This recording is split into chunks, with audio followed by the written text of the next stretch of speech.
Asibingelele kuphi na kuphi la kufinyelela khona umsakazo wethu Ikakasi FM egameni namandla lenkosi yethu Jesu Kristu waseNazaretha lona okhulumayo ufundisi uSiboniso Khoza from kwaMashu Faith Mission kaSi. Namhlanje bazalwane sizoqhubeka namazwi ayisikhombisa abanye bese bewakhulumile mina ngizogcila kakhulu kwizwi lesithathu elifundeka kanje kuJohn chapter 19 uverse 26 no27. Kuthe uJesu ebona unina nomfundi amthandayo bemi ngakhona wathi unina mame bheka indodana yakho. Wayesethi kumfundi bheka unyoko. Kusukela ngaleso sikhathi umfundi loyo wamyisa kwakhe. Now bazalwane la sifunda khona sithola uJesu ebhekisa noma ebuyisa ubudlelwane phakathi kwemndeni. Sizothola ukuthi lana into eyenzakalayo uma uJesu uqala ngokuthi ke mame bheka indodana. Ngamanye amazwi uma umuntu ezokhula empilweni kunezinto ekumele ayifunde kumzali. Khumbula ukuthi uJohani lana wayade khona uma wakhe, kodwa ngenxa yohambo likaJesu noJohani utholakala uJesu ethi ke Johani nisukela namhlanje ngiyakususa kuma wakho kodwa ngikusa komunye umama. Awubazalwane ngakhunjuzwa indaba endala ethi ingane ayizalwa umzalwayo kuphela kodwa ikhuliswa isizwe sonke. Ngazi ukuthi uJohani namhlanje uzobuyisela lento ethi nomama kamakhelwane uma wakho, nomama uhlangana naye emgwaqeni uma wakho. Engazi ukuthi namhlanje uJohani uJesu uzobuyisela lento yokuthi lesi sihlave singaka esisehlasele ezweni webhaya abantu bevukelana, webhaya imbuso ivukelana, abantwana bevukela onina. Engazi ukuthi bengabuyisela uthando lokuthi ke omama ke bebheka ingane zabo nezingane zabo zibheke abazali babo. Uhambo likaJesu ke noJohana aliqalanga namhlanje, kodwa uzothola ukuthi wathi uma ekhulela uMaria ekhulela umoya wasumqhuba uyombingelelisa uElizabeth. Uma umbingelelisa uElizabeth kanti noElizabeth kunento ayikhulele laqala uhambo lukaJesu noJohani. Ingakho uzothola ukuthi uJohani ngelinye ilanga uma esezelwe kuthiwa yizwi lo memeze ehlanu uhambe memezela ngokubuya kukaJesu. Manje lento yabo bobabili babonakala sebedlule ebuhlotsheni bobungani, kodwa sebefinyelela ebuhlotsheni bukasisi nobhuti, noma sebedlule ebuhlotsheni bokuba abantu abazala ababodwa. So ke namhlanje siyamthola uJesu umekhuluma ethi mama bheka nansi indodana.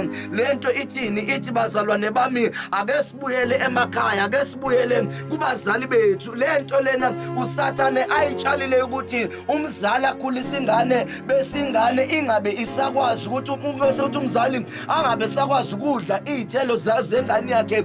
uSathane nemimoya esuka ihlasela abantu. Engazi ukuthi namhlanje besingaba nabantu abazonakekela abazali. Engazi ukuthi namhlanje ubungahambi uyonakekela uma wakho. Engathi namhlanje bengakhona abantu abazokwazi ukunakekela umphakathi ngenxa yokuthi sebefundile kuJesu, ngoba impilo kaJesu kwakuyisifundo kubona wonke umuntu ukuthi le mpilo ayiphilile nathi asiphile, ngoba lithi iBhayibheli la esifunde khona uthi uJesu ke umesethe ndodana bheka nangunyoko. Lithi ngaso leso sikhathi uJohani wasuka wahamba wayesethatha uMaria. Bazalwane engathi besingaba nabafowethu, engathi besingaba nobaba, engathi besingaba nobhuti abazonakekela amakhaya abo. Awungiyazi mina ukuthi usuthi usuyakhola ususindisiwe, ukuthi usuyakhola akusho ukuthi ikhaya, ukuthi uyasebenza akusho ukuthi ikhaya, ukuthi usunemali akusho ukuthi ikhaya. Buyela ekhaya, buyela kini. Lezi ithelo ezakini iqala. Inkonzo iqala esontweni, inkonzo iqala emphakathini,